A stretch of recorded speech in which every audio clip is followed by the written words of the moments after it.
எல்லோருக்கும் வணக்கம். இன்று உங்களுக்காக உரைப்பான பிஸ்கெட் தான் செய்து காட்ட போகிறேன். வழமையாக நீங்கள் இனிப்பான பிஸ்கெட் தான் சாப்பிட்ருப்பீங்க. இன்றைக்கு உரைப்பான பிஸ்கெட்டை செய்து பார்ப்போம். இதுக்கு தேவையான பொருட்கள்: காய்ந்த மிளகாய், வெங்காயம், ஏலக்காய், கிராம்பு, சோம்பு. முதலில் நான் சொல்லவற்றையெல்லாம் எடுத்து நீங்கள் ஒரு பேஸ்ட்டாக அரைச்செடுத்து கொள்ள வேணும். நான் 225 கிராம் பிளேன் ஃப்ளோரில் தான் இந்த பிஸ்கெட்டை செய்ய போகிறேன். அதுக்கு தேவையான அளவுகளை தான் நான் உங்களுக்கு சொல்ல போகிறேன். பட்டர் 100 கிராம் போதுமானதாக இருக்கும்.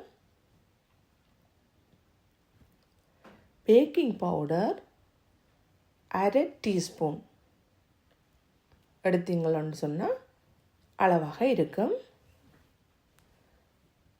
பைகார்பனேட் சோடா, அதாவது குக்கிங் சோடா, இது 1/4 டீஸ்பூன் போதுமானது. நீங்கள் கூட எடுக்க வேண்டியதில்லை, 1/4 டீஸ்பூனே போதுமானதாக இருக்கும். இதுக்கு தேவையான அளவு உப்பு,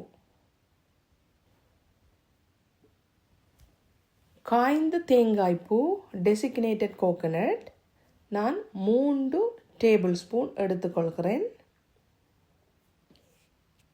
கருப்பு எள்ளு உங்களுடைய சுவைக்கேற்ற மாதிரி எடுத்துக்கொள்ளுங்க. நான் 1 டேபிள் ஸ்பூன் எடுத்துக்கொள்கின்றேன். முட்டை 2 முட்டை போதுமானது. இந்த முட்டையை எடுத்து நீங்கள் நன்றாக அடித்து கொள்ள வேணும்.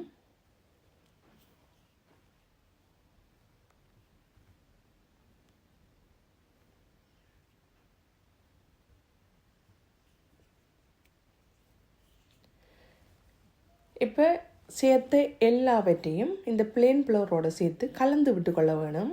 இதுக்கு தேவையான சுகர் நீங்கள் ரோ சுகரோ அல்லது ஒயிட் சுகரோ எடுத்துக்கொள்ளலாம். நான் ரோ சுகர் 100 கிராம் எடுத்திருக்கிறேன். இப்போ எல்லா ஸ்பைசஸையும் அரைச்சி வச்ச ஸ்பைசஸையும் இந்த மாக்கலவையோடு சேர்த்து பட்டர்லாம் சேர்த்து இதை அப்படியே கலந்து விட்டு கொள்ள வேணும்.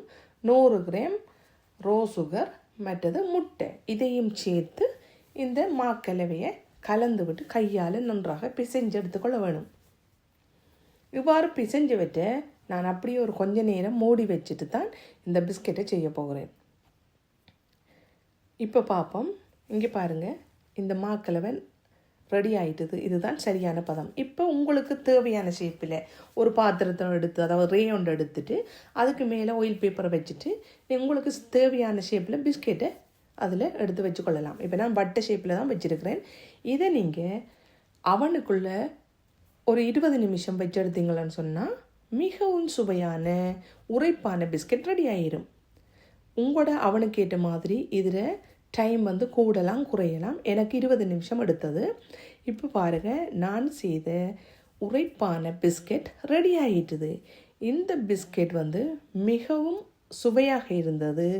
நீங்களும் உங்களுடைய வீட்டில் கண்டிப்பாக இதை செய்து பாருங்கள். உங்களுக்கும் இது பிடிக்குமென்று நினைக்கிறேன். இந்த பிஸ்கெட்டை சாப்பிடும்போது அதில் உரைப்பு, அந்த எள்ளுற சுவையெல்லாம் சேர்த்து ஒரு நல்ல ஒரு டேஸ்ட்டாக தான் இருந்துச்சு. நீங்களும் கண்டிப்பாக இதை செய்து பாருங்கள். நன்றி, வணக்கம்.